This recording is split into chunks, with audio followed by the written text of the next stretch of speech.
Hello வணக்கம் மக்களே, welcome back to our channel. நாளைக்கு வந்து சிவராத்திரி எல்லாருக்குமே தெரியும். இன்னைக்கு வந்து இங்கே சிவனுக்கு ஊர்வலம் மாதிரி ஏதோ போகிறாங்க. ஸோ இந்த பக்கம் வரேன்னு சொல்லியிருக்காங்க. நாம் போய் சாமி கும்பிட போகிறோம். அதுவும் இல்லாமல் அங்கே வந்து ப்ரெட்டு பஜ்ஜி கொடுக்குறாங்க. அதையும் சாப்பிட தான் போகிறோம். சீக்கிரம் வாங்க போகலாம். வாங்க வாங்க போகலாம். கிட்டத்தட்ட 1.5 மணி நேரமாக நான் உட்காந்துட்டு இருக்கேன். தியா வந்து ஃபஸ்ட்டே போயிட்டா. அங்கே முன்னாடி வந்து வந்திருக்காங்க. அதனால நான் அங்கே போய் சாமி கும்பிட போகிறேன்னு சொல்லிட்டு பக்கத்து வீட்டு ஆன்ட்டி கூட ஓடி போயிட்டா. நான் இன்னும் வெயிட் பண்ணிட்டு இருக்கேன். நான் ஏன் அங்கே போகலன்னா எனக்கு பயமாக இருக்குது. எனக்கு வந்து ஒரு மாதிரி படபடன்னு இருக்குது. ஜாஸ்தி க்ரௌடு கிட்ட போகிறதுக்கு பயமாக இருக்குது. அதனால நான் போகல. இங்கே வந்து பழக்கப்பட்ட இடம் தான் சொல்லிட்டு நான் இங்கே வந்தேன். அப்புறம் 1.5 மணி நேரம் ஆச்சு, இன்னும் வரல. அது வேற ஒரு மாதிரியாகவே இருக்கு. எவ்வளோ நேரம் நான் வெயிட் பண்ணுறது? வெயிட் பண்ணுவோம். சிவனாச்சு. தென் இந்த பொட்டு எனக்கு நல்லா இருக்கா இல்லையா எனக்கு வந்து தெரியல. எனக்கு நல்லா இல்லாத மாதிரியும் இருக்குது, சில நேரத்தில் நல்லா இருக்கிற மாதிரியும் இருக்குது. நல்லா இருக்கா இல்லையா சீக்கிரம் கமெண்ட் பண்ணி சொல்லுங்கள். நான் அதுக்கப்புறம் தான் வைப்பேன். உங்ககிட்ட ஒரு முக்கியமான விஷயம் சொல்லணும். நான் வந்து வெளியில் வரும்போதெல்லாம் எப்போல்லாம் நான் தமிழ் பேசுகிறேனோ அப்போல்லாம் எல்லாருமே வந்து என்னை ஒரு மாதிரியாக பார்ப்பாங்க. லைக் ரொம்ப கேவலமாக என்ன பார்ப்பாங்க. தமிழா, நீங்கள் தமிழா அப்படின்னு சொல்லிட்டு. சத்தியமாக சொல்கிறேன், அது வந்து எனக்கு எவ்வளோ இரிட்டேட் ஆகும்னா, ஏன்டா தமிழ் வந்து எங்கேயும் தமிழ்காரங்க எங்கேயும் போகக்கூடாதா? நார்த் இந்தியாவுக்கு வரக்கூடாதா? எங்கேயுமே போகக்கூடாதுன்னு சொல்கிறீங்களா நீங்கள்? அந்த தமிழ்காரங்களே பார்க்கவே கூடாது அப்படின்னு நினைக்கிறாங்க. சந்தீப்பே சம்டைம்ஸ் வந்து நீ தமிழ் பேசாத, வெளியில் நீ தமிழ் பேசினா ஒரு மாதிரி பார்ப்பாங்க. அது எனக்கு எப்படி இருக்கும்னா, நான் ஏன் தமிழை யாருக்காகவும் விட்டு கொடுக்கணும்? நான் வந்து ஒரே வார்த்தை சொல்கிறேன், யாருக்காகவும் எதுக்காகவும் நம்ம தமிழை விட்டு கொடுக்க கூடாது. அதுவும் நான் இங்கே வந்து எல்லாருக்கிட்டையுமே சண்டை போடுவேன். நீங்கள் எப்படி என் தமிழை பற்றி அப்படி சொல்லலாம்? தமிழ்ன்றது நம்ம வந்து ரத்தம் நம்ம மூச்சு, அதுதான். அதனால விட்டு கொடுக்க கூடாது. கமெண்ட் பண்ணி சொல்லுங்க, நான் பண்ணது தப்பா சரியா? சண்டை போடுறது, நம்ம தமிழுக்காக சண்டை போடுறது தப்பு இல்லையே. கமெண்ட் பண்ணி சொல்லுங்க.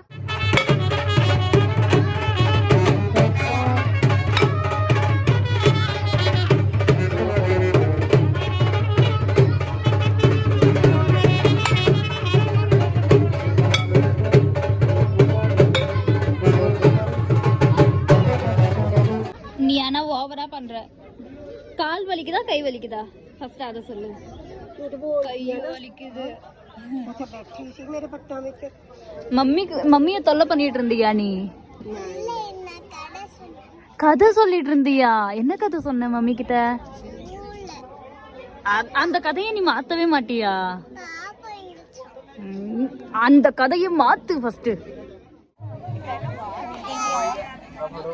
இங்க வந்து செம்ம கூட்டம். எங்களால உட்கார கூட முடியல, நின்றுட்டு இருந்தா. அதுக்கப்புறம் எல்லாரும் கீழே இது பண்ணி உட்காந்துக்கிட்டோம். நான் உங்களுக்கு காட்டுறேன். பேச கூட முடியல என்னால, அந்த அளவுக்கு கூட்டம்ல இருக்கா.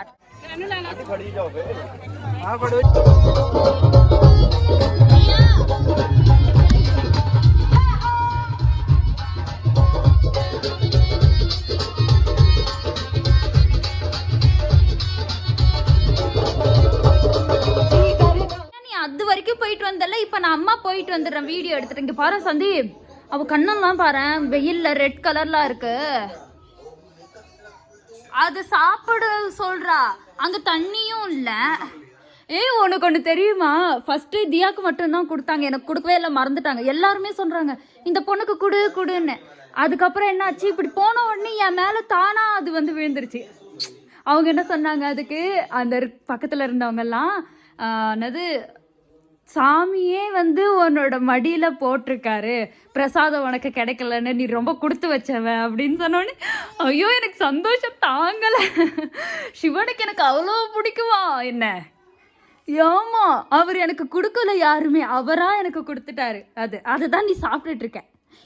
இதுதான் அது, எனக்கு வச்சிடு, நான் மட்டும்தான் சாப்பிடுவேன். ஐயோ அவளோட கண்ணத்தை பார்க்க எனக்கு ஒரு மாதிரியா ஆகுது. இல்ல இங்கே வை, நான் வந்து சாப்பிடுவேன். இல்லைன்னா நீ சாப்பிடு, பரவாயில்ல. சரி நான் போயிட்டு வரேன்.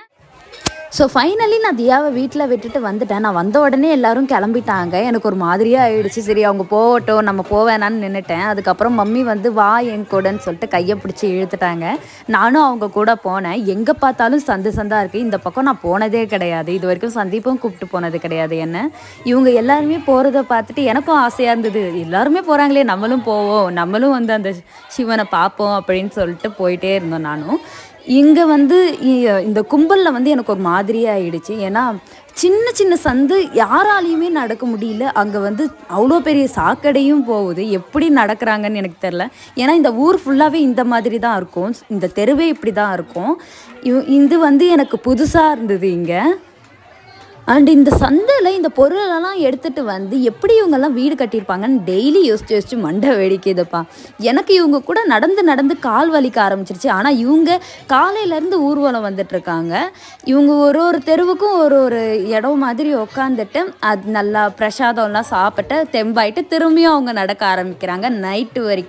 நைட்டு வரைக்கும் எல்லா தெருவுக்கும் போயிட்டு அதுக்கப்புறம் தான் கோயிலுக்குள்ளேயே போகிறாங்க இவங்க.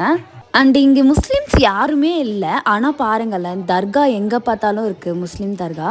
இங்கே வந்து முஸ்லீம்ஸ் இல்லைனாலும் ஹிந்துஸ் போய் வியாழக்கிழமை விளக்கேற்றி அதை வந்து பராமரிக்கிறாங்க.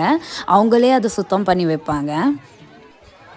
இங்கே சந்தெல்லாம் அதிகமாக இருக்கிறதுனால எனக்கு வந்து ஒன்றுமே புரிய மாட்டேங்குது. நான் திரும்பி வரும்போது தனியாக வரணும், எப்படி வருவேன்னு வந்து பயமாகவே இருக்குது எனக்கு. அண்ட் இங்கே இருக்கிற பீப்புள்ஸ்லாம் நல்லவங்க, ரொம்ப வந்து கொஞ்சம் இதுவாக இருக்கிறாங்க. எனக்கு ஏதாவது தெரியலன்னா அவங்க வந்து சொல்லி கொடுக்குறாங்க, திட்ட மாட்டேன்றாங்க, சொல்லி கொடுக்குறாங்க. இந்த மாதிரி பண்ணுமா, உனக்கு தெரியாதுல்ல, இந்த மாதிரி பண்ணு அப்படின்னு சொல்லிட்டு சொல்லித்தராங்க. அது வந்து எனக்கு ரொம்ப பிடிச்சிருந்தது. இந்த நாய்க்குட்டி பாருங்களேன் எவ்வளோ அழகாக இருக்குது. எனக்கு நாய்னா ரொம்ப பிடிக்கும். ஆனால் எங்கள் வீட்டில் வந்து வச்சுக்க விட மாட்டாங்க. அதனால் நான் வச்சுக்கிறது இல்லை. நான் நம்ம ஊரில் இப்படிலாம் பார்த்ததில்லைன்றதுனால எனக்கு புதுசாக இருக்கா அப்படின்னு எனக்கு தெரியலை. ஒருவேளை நம்ம ஊர்லேயும் இப்படி தான் நடக்குமா அப்படின்னு சொல்லிட்டு எனக்கு கமெண்ட் பண்ணி சொல்லுங்கள் ப்ளீஸ். ஒரு வழியாக பல சந்துகளை தாண்டி வந்து சேர்ந்துட்டோம். இந்த லொக்கேஷன் எனக்கு ரொம்ப பிடிச்சிருந்தது. அதுவும் இல்லாமல் இந்த மாதிரி இவங்க வந்து அடிக்கடி போய் ஒரு தெரு தள்ளி போய் உக்காந்துருப்பாங்க. இப்போ வந்து பிரசாதம்லாம் கொடுப்பாங்க. இங்கே வந்து அவங்க பாடுறாங்கல்ல, அவங்க சூப்பராக பாடிட்டு இருந்தாங்க. ஆனால் வந்து சவுண்டு அதிகமாக இருந்ததுனால சாமியை சரியாக கும்பிட முடியலையோ, அவர்கிட்ட அந்த இதை வந்து சரியாக இது பண்ண முடியலையோன்னு சொல்லிட்டு எனக்கு தோணுச்சு. ஐ மீன் ப்ரே பண்ண முடியல, இந்த சவுண்டால் ப்ரே பண்ண முடியல, கான்சென்ட்ரேட் பண்ண முடியல அப்படின்னு எனக்கு பர்சனலாக தோணுச்சு. நான் அதை தப்பாக சொல்லியிருந்தேன், சாரி. மற்றவங்களை பற்றி எனக்கு தெரியல, இது அவங்க ட்ரெடிஷ்னல், அதை பற்றி நான் தப்பாக சொல்லலை. பட் என்னை பொறுத்த வரைக்கும் அமைதியாக இருந்து ப்ரே பண்ணணும், அது எனக்கு ரொம்ப பிடிக்கும்.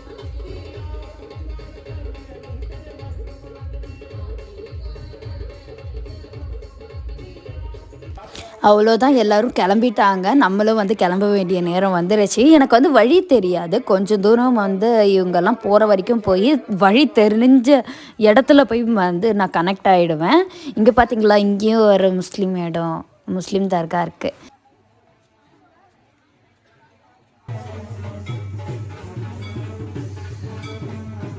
ஸோ ஃபைனலி எல்லாத்தையும் முடிச்சுட்டு வீட்டுக்கு நடந்து போயிட்டுருக்கேன். மம்மி வந்து அங்கே எல்லாருமே வந்து இன்னொரு இடத்துக்கு வந்து சாப்பாடு போடுறாங்க.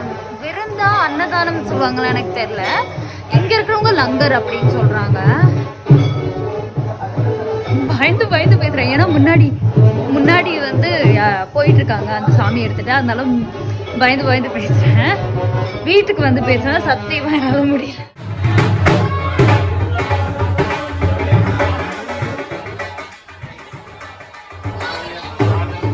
Bye.